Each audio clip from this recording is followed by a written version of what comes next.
Kemudian yang kedua, makna asyhadu anna Muhammadan Rasulullah. Yang benar makna asyhadu an la ilaha illallah. Yang makna asyhadu anna Muhammadar Rasulullah.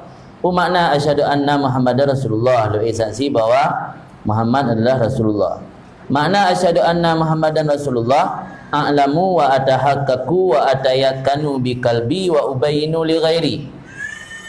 Lun ketahui, lun pastikan, lun dalami dan lun yakini dalam hati lun dan lun penyata bak lain lun bahawa junjungan kami iaitu Muhammad bin Abdullah bin Abdul Muttalib bin Hashim bin Abdul Manaf yang gaknyan gebangsa kepada kabilah Quraisy yang ada di Makkah, itu Rasul min indillah, seorang utusan daripada sisi Allah. Arsalahullah ila kafatil khalqi bidinil Islam, yang Allah utuskan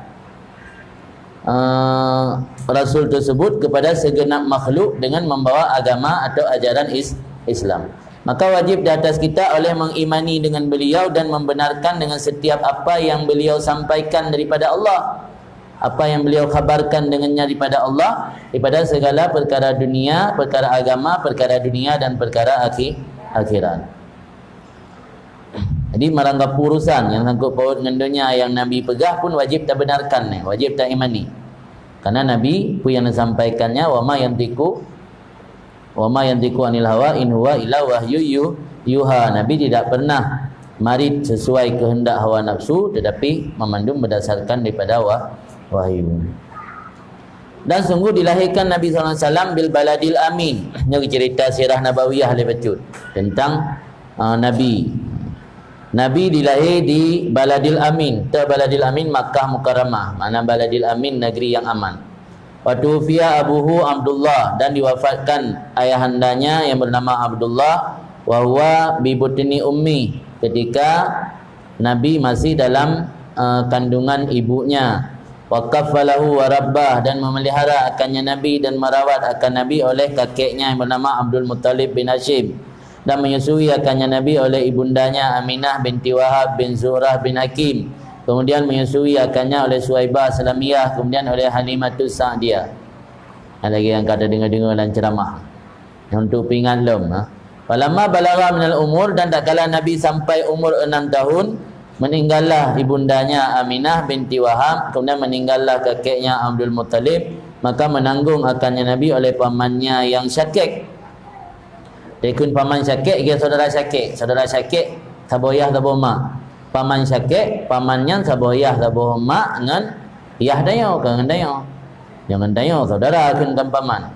Paman Syakiknya saudara sekandung ayah, itu Abu Talib. Wa zahara lahu sallallahu alaihi wasallam fi ayami sibah alamatun kasirah, dan telah nampak bagi Nabi sallallahu alaihi wasallam dalam masa-masa kecilnya Nabi oleh tanda-tanda yang banyak tentang godnya sosok yang tadullu ala annahu sayakunu lahu sya'nan azim.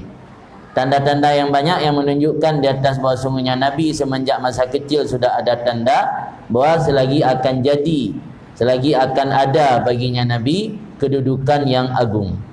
Jadi semenjak kecil Nabi akan menunjukkan bahawa beliau satu saat nanti ke depan akan menjadi sosok yang memiliki kedudukan yang agung. Mana saya kunu lahu sya'nan azim, memiliki kedudukan yang agung. Lama balagha arba'ina sanah, manakala sampai umur Nabi 40 tahun, anzalallahu alaih, Allah menurunkan di atas Nabi melalui perantara Al-Amin Jibril, malaikat yang memiliki amanah, itu malaikat Jibril alaihissalam, firman Allah yang berbunyi, Iqra bismi rabbikal ladzi khalaq, khalaqal insana min 'alaq, Iqra wa rabbukal akram, alladzi 'allama bil qalam, 'allamal insana ma lam ya'lam. Nah, pada mana ali. Jadi yang inti nak pun nak pegang. Yang gucok timbulan gerau ju. Berarti Nabi lahir di Makkah, wafat ayah pada agaknya dalam kandungan mak. Ana yang ditanggung hero agaknya li kakek agaknya Abdul Muttalib, yang menyusui agaknya ibunda sendiri, duda baru gejuk ba Suhaibah Salamiyah, duda baru ba Halimatus Sa'diyah. Yang lagi makna tu. Karena cerita bacut, kerana menyangkut dengan masalah akidah. Betanya dah kuiro orang iman orang Islam, tapi menabi secara ringkas ana ada turi. Kemudian baru wahyu pertama turun saat Nabi umur 40 tahun, iaitu turun ayat Iqra bismi rabbikal ladzi khalaq sampai ayat lumbai 5 surat Al-Alaq.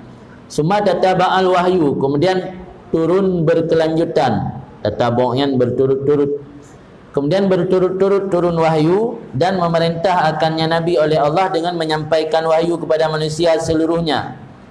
Maka fabalagha risalah wa adal amanah, maka Nabi menyampaikan akan firman Allah atau risalah, wa ada dan menjalankan akan amanah daripada Allah, wa saddaqahu wa amana bihi, dan membenarkan akan Nabi dan beriman dengan Nabi oleh orang-orang yang sabakat lahu minallah as-sa'adah, yang telah terdahulu bagi orang tersebut daripada ilmu Allah oleh kebahagiaan. Orang-orang yang kau tentukan dalam ilmu Allah menjadi orang yang bahagia di akhirat, yang orang yang nanti iman ke Nabi. Orang-orang yang kamu tulis dalam ilmu Allah agaknya orang celaka di akhirat, yang hanaruh gumi iman dan kebenarkan Nabi. Wa kadzabahu man haqqat alaihi syakawah, dan mendustakan akannya Nabi oleh orang yang telah berhak di atasnya oleh celaka. Wa qama bi Makkah, dan bermukim Nabi di Makkah sesudah turun wahyu selama 13 tahun. Kemudian Allah mengizinkan baginya Nabi hijrah ke Madinah Munawwarah. Maka hijrah ianya Nabi meninggalkan tanah airnya daripada Makkah Mukarramah menuju kepada Madinah Munawwarah. Umur Nabi ketika itu 53 tahun. Dan sesudah hijrah Nabi ke Madinah, Allah memerintahkan akan Nabi dengan memerangi orang-orang kafir. Alladzi mana'uhu min tabligh risalah Rabbi, orang-orang kafir yang menghalangi Nabi daripada menyampaikan risalah Tuhannya. Wa'tadau alaihi, dan orang-orang kafir yang menyerang di atasnya Nabi, dan orang-orang kafir yang telah mengusir akan Nabi dari tanah airnya. Fajahada binafsih, maka Nabi berjuang dengan sendirinya dan berjuang bersamanya oleh sahabat-sahabatnya akan perjuangan yang sebenar-benarnya, sehingga datanglah bantuan Allah dan kemenangan. Dan masuklah manusia dalam agama Allah afwaja, berbondong-bondong. Dan ketika itu tugas Nabi selesai, ikhtarahullahu ilaihi, Allah memilih Nabi untuk kembali kepadanya. Wa habbalikahu, dan Allah mencintai untuk berjumpa dengan Nabi. Faqabadahu ilaih, maka Allah mencabut roh Nabi untuk kembali kepadanya. Wa mata bil Madinatil Munawwarah, dan meninggal Nabi di Madinah Munawwarah umurnya 63 tahun. Dan adalah wafat Nabi pada bulan Rabiul Awal tahun ke-11 daripada hijrah. Dimakamkan beliau di kamarnya sendiri yang ada di Madinah. Wa wahayyun fi kabri, walaupun Nabi meninggal secara fisik, tapi dia tetap hidup, beliau tetap hidup dalam kuburnya. Yasma' salatal musallin, Nabi mendengar sembahyang orang-orang, Nabi mendengar salawat orang-orang yang bersalawat di atasnya Nabi, Nabi mendengar salam orang-orang yang memberi salam di atasnya Nabi. Allahumma salli wa sallim wa barik alaihi wa ala alihi. Baca mendung, Allahumma salli wa sallim wa barik alaihi wa ala alihi. InsyaAllah Nabi ni dengar salim tayyum.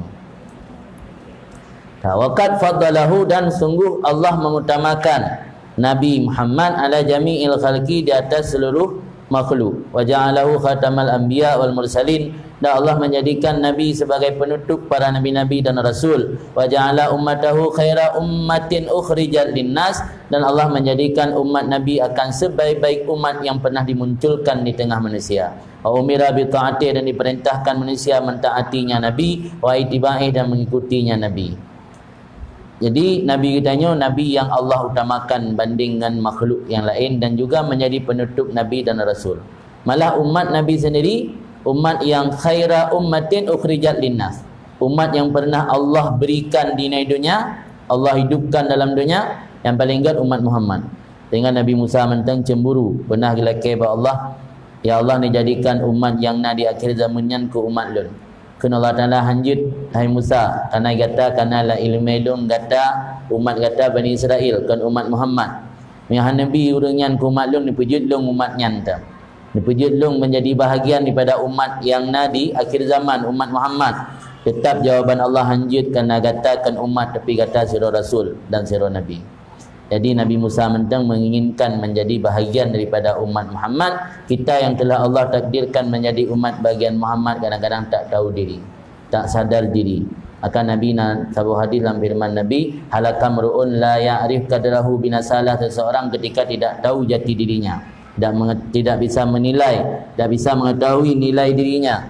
Nilai umat Muhammad sangat berharga di sisi Allah. Malah para nabi-nabi sebelumnya menginginkan Tapi tanya yang kaji ke umat Muhammad, kadang-kadang hana ada depu nilai roh tu.